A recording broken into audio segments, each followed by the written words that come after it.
Hello student, इस video में मैं एसएससी आईएमडी एग्ज़ाम का प्रीवियस ईयर जो एग्ज़ाम हुआ था उस एग्ज़ाम पे जो फिजिक्स क्वेश्चन है उसका डिस्कस करने वाला हूँ। प्रीवियस ईयर मतलब ये लास्ट एग्ज़ाम हुआ था 2017 में। उस क्वेश्चन को मैं डिस्कस करूँगा आज। फिजिक्स में 100 क्वेश्चन आया था और जनरल एप्टीट्यूड में 100 क्वेश्चन, टोटल 200 क्वेश्चन एक नंबर करके 200 मार्क्स का होता है ये एग्जाम। इस बार दिसंबर महीने में होगा, 14 to 16 December. Physics, computer science और इलेक्ट्रॉनिक्स को बच्चों ये एग्जाम दे पाएगा। इस एग्जाम के देने के लिए जो मिनिमम क्वालिफिकेशन होता है वो है graduation, under graduate in physics, electronics and computer science और इंजीनियरिंग सेक्शन से डिप्लोमा जिन जिन बच्चों ने करा है वो भी दे सकते हैं। इस आईएमडी मतलब इंडियन मेट्रोलॉजिकल डिपार्टमेंट, ये मिनिस्ट्री ऑफ आर्थ साइंस के अंदर आता है। इस डिपार्टमेंट में बहुत सारी सर्विस प्रोवाइड करते हैं, जैसे कि rainfall information, monsoon information, cyclone वगैरह वगैरह। तो होल इंडिया में इसका डिपार्टमेंट है, बहुत सारे ब्रांच है। यहाँ पे डिपार्टमेंटल वेबसाइट पे दिख जाएगा, जहाँ पे देखो पुणे में climate research and service, Delhi में अपर एयर इंस्ट्रूमेंटल डिवीजन, ऐसे करके अराउंड 42 ब्रांच है इस डिपार्टमेंट के अंदर। तो इस डिपार्टमेंट पे जो स्टूडेंट रिक्रूट होता है, जो एम्प्लॉय रिक्रूट होता है, वो फिजिक्स और इलेक्ट्रॉनिक्स एंड कंप्यूटर साइंस और इंजीनियरिंग सेक्शन से बच्चों आता है साइंटिफिक असिस्टेंट पद के लिए। तो इस रिक्रूटमेंट के लिए इस डिपार्टमेंट में जो एग्ज़ाम होगा, इस एग्ज़ाम एसएससी बोर्ड के ऊपर सौंप दिया है और इस एसएससी बोर्ड ने इस आईएमडी एग्ज़ाम को कंडक्ट करते हैं। तो लास्ट 2017 में हुआ, 5 साल पहले। तो इस बार अगले महीने में होगा। तो ये जो क्वेश्चन लेवल रहता है बहुत ही आसान सा क्वेश्चन लेवल 12th लेवल का होता है, ग्रेजुएशन लेवल का भी नहीं होता। मोर देन 80% 12th लेवल से ही आता है। आप जैसे ही क्वेश्चन सॉल्व करोगे देखोगे कितना आसान लेवल का क्वेश्चन है। मुद्दा होता है यहाँ पर ये नहीं है कि क्वेश्चन कैसे सॉल्व किया है, सबसे जो मैटर करता है वो है कितना आसानी से, कितना स्पीड से आप क्वेश्चन सॉल्व कर पाते हो। क्योंकि यहाँ पर 100 क्वेश्चन रहते हैं और टाइम जो होता है वो 60 मिनट। तो हर एक क्वेश्चन के अराउंड 30 से 40 सेकेंड के अंदर करना पड़ेगा, तभी 100 क्वेश्चन सॉल्व होगा 1 घंटे के अंदर। तो पहला जो question, in the ideal gas equation PV equal to mu R T, यहाँ पे म्यू क्या डिनोट करते हैं? तो म्यू जो होता है वो number of moles of the gas. ये आइडियल गैस इक्वेशन है, PV equal to mu R T, where mu is the number of moles. Next question, to every action there is always an equal and opposite reaction, this statement is Newton's third law. ऐसे ही सवाल पूछते हैं इस exam पे। सिर्फ 1 घंटे के अंदर 100 क्वेश्चन करना पड़ेगा। ये जो डायमेंशन दिया है इस चारों ऑप्शन में एक किसका डायमेंशन है? तो पहला ग्रेविटेशनल कांस्टेंट, तो न्यूटन्स लॉ से आता है G m1 m2 upon are square.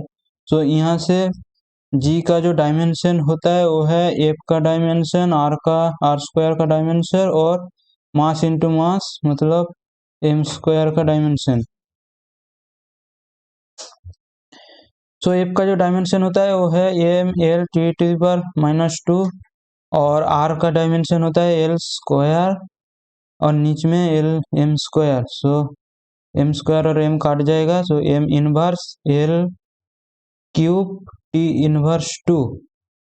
तो बिल्कुल मैच हो रहा है, मतलब ग्रेविटेशनल कांस्टेंट का डायमेंशन है ये। Now next question, match the type of wave with its method of detection. देखो इस वीडियो को मैं 4 पार्ट में डिवाइड करने वाला हूँ, क्योंकि अगर 100 क्वेश्चन सॉल्व करने जाऊँ तो वीडियो बहुत लंबा हो जाएगा। तो 25 करके एक वीडियो होगा, तो चारों पार्ट देख लेना। बहुत ही आसान सा क्वेश्चन है, पेन पेपर लेके बैठ जा। सो यहाँ पे कलम मैच करना पड़ेगा। सो एक्सरे कहाँ से प्रोड्यूस होता है? ये गीगर ट्यूब से प्रोड्यूस होता है। और माइक्रोवेव कहाँ से होता है?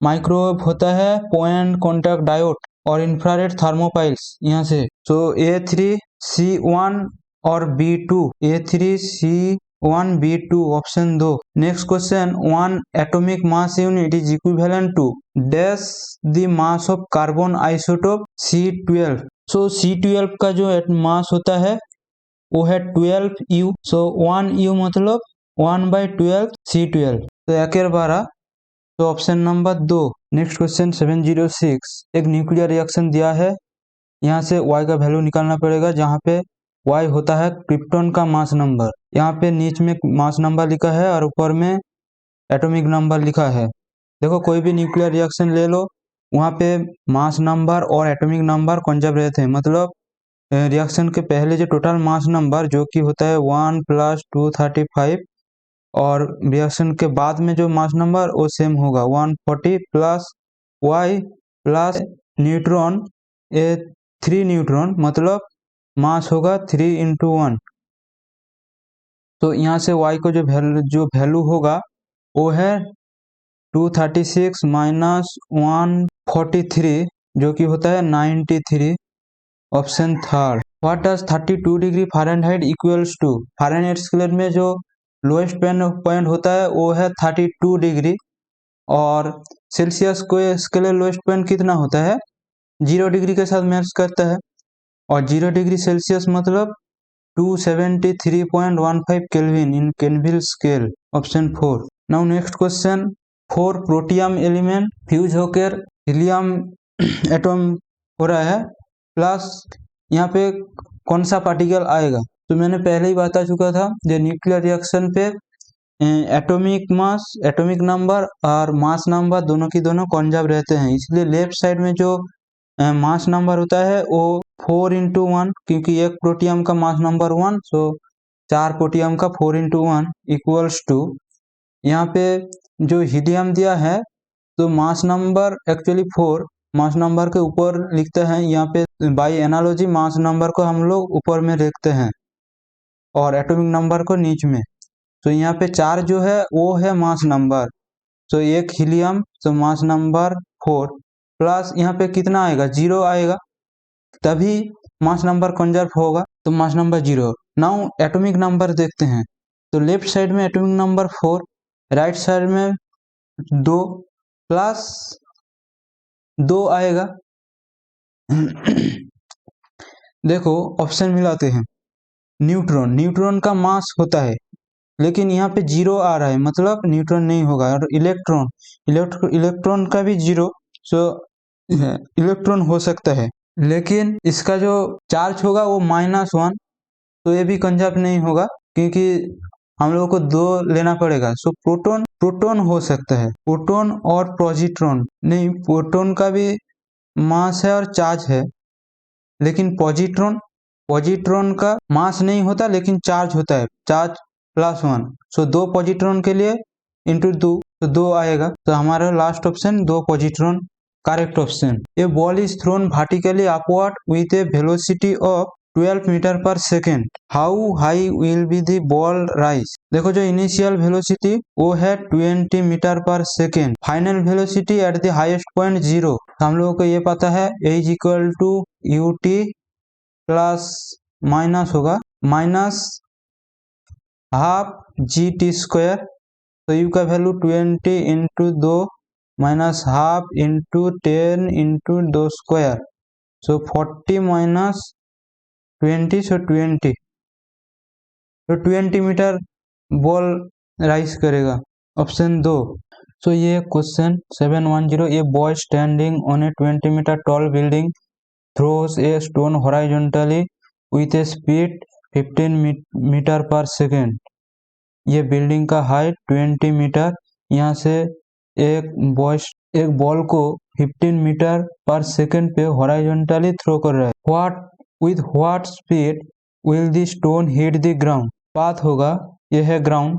नाउ यहाँ पे let's say the velocity is u, that is equal to 15 metre per second, और यहाँ पे let's say the velocity is v, जिस वेलोसिटी से बॉल ग्राउंड को हिट करेगा। सो यहाँ पे जो हॉरिजॉन्टल कंपोनेंट u होगा ux, और वर्टिकल कंपोनेंट होगा uy। यहाँ पे हॉरिजॉन्टल जो कंपोनेंट वो है vx, और वर्टिकल जो कंपोनेंट रेट से vy। नाउ यहाँ पे ग्रेविटेशनल एक्सीलरेशन डाउनवर्ड वर्टिकली काम कर रहा है, इसलिए वर्टिकल वेलोसिटी चेंज होगा लेकिन हॉरिजॉन्टल वेलोसिटी कांस्टेंट रहेगा। मतलब ux equal to V X जो कि होता है 15, क्योंकि यहाँ पे वर्टिकल वेलोसिटी का कंपोनेंट uy इक्वल टू 0, सिर्फ क्योंकि हॉरिजॉन्टली बॉल को थ्रो कर रहा है, मतलब ux इक्वल टू 15 होगा। तो ux equal to V X equal to 15 metre per second. Now vertical component के साथ काम करते हैं। तो final velocity V Y equal to initial velocity U Y, V Y square plus 2g height of the building h। तो U Y का value है 0 और 2g h का मतलब 20 मीटर। तो वी वाई का जो वैल्यू होगा वो है √2g इंटू 20, g का वैल्यू है 10, सो 2 इंटू 10 इंटू 20 जो कि होता है 20 metre per second. So we x का वैल्यू है 15 metre per second, we Y का वैल्यू है 20 मीटर पर सेकेंड। सो v का जो वैल्यू होगा वो है V X square plus V Y square. तो 15 स्क्वायर प्लस 20 स्क्वायर जो कि होता है 225 plus 400 √625 equal to 25 metre per second, second option. Now next question, a cyclic heat engine does 24 kilojoule of work per cycle. If the efficiency of the engine is 0.8, then what will be the heat rejected per cycle? So heat engine का जो efficiency होता है वो होता है output by input. तो output होता है work done by the engine और इनपुट होता है heat supplied to the engine जो कि होता है Q1, और इंजन जो हीट रिजेक्ट करता है वो है Q2। मतलब वर्क डन क्या होगा Q1 minus Q2 by Q1। तो ये होता है 1 minus Q2 by Q1। Now ईटा का वैल्यू दिया है 0.8 और W का वैल्यू दिया है 24 kilo joule. 0.8 equal to 24K by Q1। तो यहाँ से Q1 का वैल्यू होता है 24K बाई 0.8 मतलब 30,000। नाउ हम लोगों को Q2 निकालना पड़ेगा क्योंकि Q2 होता है heat rejected, amount of heat rejection. So देखो यहाँ से Q2 निकल जाएगा। तो ये होता है Q2 by Q1 equal to 1 minus eta, so 1 minus 0.8 equal to 0.2। तो Q2 होगा 0.2 इंटू 30,000 जो होगा 600 जूल, मतलब 6 kilo joule in kilo joule पे निकालना पड़ेगा। सो 6 होगा आंसर। ये monoatomic molecule free to move in space has how many translational degrees of freedom? Monoatomic के लिए there are 3 translational degrees of freedom जो कि परपेंडिकुलर होता है, ऑप्शन फर्स्ट। नाउ यहाँ पे थोड़ा सा प्रिंटिंग मिस्टेक हो गया इसलिए इस वाली क्वेश्चन को मैं छोड़ रहा हूँ। नेक्स्ट क्वेश्चन, ये point of maximum positive displacement in A transverse wave is called. देखो ट्रांसवर्स वेव ऐसे होता है, जो वेव का जो मूवमेंट होता है इस मूवमेंट का परपेंडिकुलर में पार्टिकल वाइब्रेट करता है। तो ट्रांसवर्स वेव में जो हाईएस्ट पॉइंट होता है इसको बोलते हैं क्रेस्ट, और जो लोएस्ट पॉइंट होता है वो होता है ट्रो। तो मैक्सिमम पॉजिटिव डिस्टेंस ये बोलते हैं crest, option 4। A ray emanating from the object parallel to the principal axis of a convex lens after refraction. देखो कॉन्वेक्स लेंस में पैरेलल रे रिफ्रैक्ट हो रहा है, तो पैरेलल रे रिफ्रैक्ट हो रहा है मतलब ये फोकस से जाकर कन्वर्ज हो जाएगा। तो हमारा first option passes through the second principal axis, principal focus, ये सेकेंड प्रिंसिपल फोकस है, ये first option correct. Register which has silver colour ring signifies that the register has -% tolerance. Silver colour मतलब 10% tolerance, option 1। अगर golden होता तो 5% tolerance होता। ये register का कलर कोड से आता है।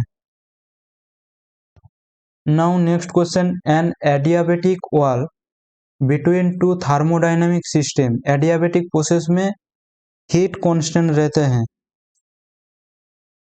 तो हीट कांस्टेंट रहते हैं मतलब allows heat matter to pass across it at constant temperature. नहीं, कांस्टेंट टेम्परेचर तो नहीं है। Does not allow heat to pass across it but allows matter, ये भी नहीं है। Does not allow matter to pass but allows heat to pass across it. और ये दिया है डज नॉट अलाउ हीट और matter to pass across it. Option 4 does not allow heat, constant heat पे होता है। An alpha particle is same as, alpha particle होता है एक हीलियम न्यूक्लियस।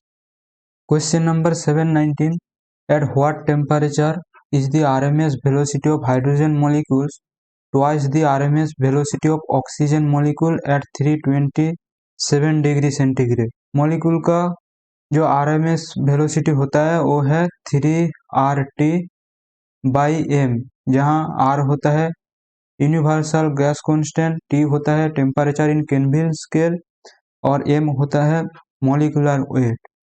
नाउ यहाँ पे बोला है कौन सा ऐसा टेम्परेचर है जहाँ पे हाइड्रोजन मॉलिक्यूल का जो आरएमएस वेलोसिटी होगा वो ऑक्सीजन मॉलिक्यूल का जो आरएमएस वेलोसिटी 327 डिग्री सेंटीग्रेड पे उसका 2 गुना होगा।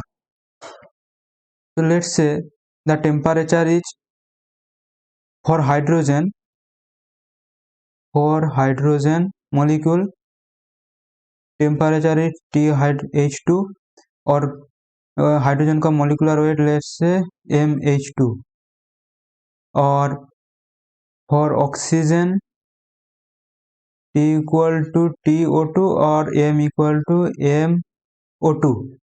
नाउ ऑक्सीजन मॉलिक्यूल का जो दिया है TO2 वो क्या है 327 डिग्री सेंटीग्रेड। इसको केल्विन स्केल में ट्रांसफर करना पड़ेगा, तो ये 273 प्लस 327 इक्वल टू 600 केल्विन। और ऑक्सीजन मॉलिक्यूल का जो मॉलिक्यूलर वेट होता है वो है 32। हाइड्रोजन का जो मॉलिक्यूलर वेट होता है वो है 2। हम लोगों को TH2 निकालना पड़ेगा। तो according to question, hydrogen molecule का जो RMS speed VH2 let say equal to oxygen molecule का 2 गुना VO2। तो VH2 होगा 3RTH2/MH2 equal to 2 into 3RTO2/MO2। ना बोथ साइड से मल्टीप्लाई स्क्वायर करके कर दो, 3R कैंसिल हो जाएगा। तो यहाँ से TH2/MH2 इक्वल टू 4TO2/MO2। तो यहाँ से TH2 का जो वैल्यू होगा वो है 4TO2 into MH2/MO2। Now 4 into 600 into hydrogen molecule 2 और ऑक्सीजन मॉलिक्यूल 32। तो यहाँ से जो वैल्यू निकल के आएगा वो है 150। तो ये होता है 150 केल्विन। तो 150 केल्विन मतलब तो 150 माइनस 270 डिग्री सेंटीग्रेड जो कि होता है -123 डिग्री सेंटीग्रेड, जो कि second option is our correct option. Now next question, B/μ0 - M is equal to. B होता है मैग्नेटिक फील्ड, M होता है मैग्नेटाइजेशन ऑफ मटेरियल और μ0 होता है परमिएबिलिटी ऑफ स्पेस। देखो कोई भी मटेरियल के लिए मैग्नेटिक फील्ड होता है μ0 into H plus M, magnetic intensity plus magnetisation. So यहाँ से जो H का वैल्यू होगा वो है B/μ0 माइनस M, तो magnetic intensity third option. Next question, by what % should be the pressure of a gas be increased so as to decrease its volume by 20% at constant temperature। तो constant temperature है, P भी constant होता है। तो हम लोग ये बोल सकते हैं P1 और V1 equal to P2 V2। क्या निकालना पड़ेगा, प्रेशर निकालना पड़ेगा P2 को।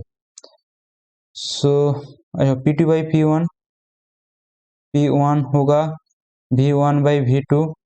डिक्रीज इट्स वॉल्यूम 20%, मतलब V1 अगर 100 हो तो V2 होगा 80।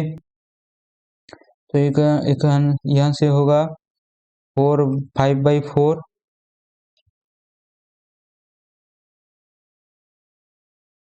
सो P2 minus P1 by P1 equal to 1/4। तो इंटू 100 कर दो बोथ साइड पे, जो होता है 25%। तो P2 बड़ा है, मतलब इंक्रीज होगा 25%। Should be the gas increased pressure. Now next question, electric potential at a point with position vector r due to a point charge q placed at the origin is given by the formula। Electric potential at a point with position vector r due to point. Electric potential क्या होगा, q by 4 pi epsilon nought r। यहाँ पे question mark और not चिन्ह दिया है, symbol दिया है, तो इसको एप्सिलॉन मान लो। ये थोड़ा सा प्रिंटिंग टाइपिंग मिस्टेक है। Option 3। Fermi is a unit of length. Next question, find the uniform angular acceleration of a wheel if its angular speed increase from 420 rpm to 660 rpm in 8 second. So जो omega T वो होता है 660 rpm, और omega naught जो कि initial जो होता है 420 rpm। So omega T equal to omega nought plus alpha T, जो कि एंगुलर मोशन का इक्वेशन ऑफ मोशन होता है। तो होता है 660 equal to 420 plus alpha into 8। So यहाँ से अल्फा का जो वैल्यू होगा वो 660 माइनस 420 बाई 8। सो ये होगा 240/8, मतलब 30 rpm पर सेकेंड आ रहा है। ये है सेकेंड पे, ये है rpm पे। सो 1 rpm मतलब, सो ये होगा 2π/60 रेट पर सेकेंड। सो अल्फा होगा 3 इंटू 2π/60 रेट पर सेकेंड स्क्वायर। सो ये होगा पाई रेट पर सेकेंड स्क्वायर, जो कि होगा 3.14 रेट पर सेकेंड स्क्वायर, जो यहाँ पे पाई होगा एक्चुअल में। ये भी प्रिंटिंग मिस्टेक टाइपिंग मिस्टेक हो सकता है। Now 25, for a transistor in common emitter configuration dash is the ratio of change in base emitter voltage to the resulting change in base current at constant collector emitter voltage। देखो जब VCE constant रहते हैं equal to constant, तब जो VBE और IB del IB इसका जो ratio होता है वो है इनपुट रेजिस्टेंस। ऐसे होता है ग्राफ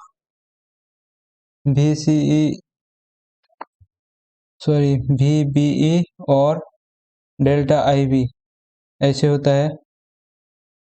VCE बढ़ाने से ये जो वैल्यू, ये पर्टिकुलर एक VCE के लिए, ये एक पर्टिकुलर VCE के लिए,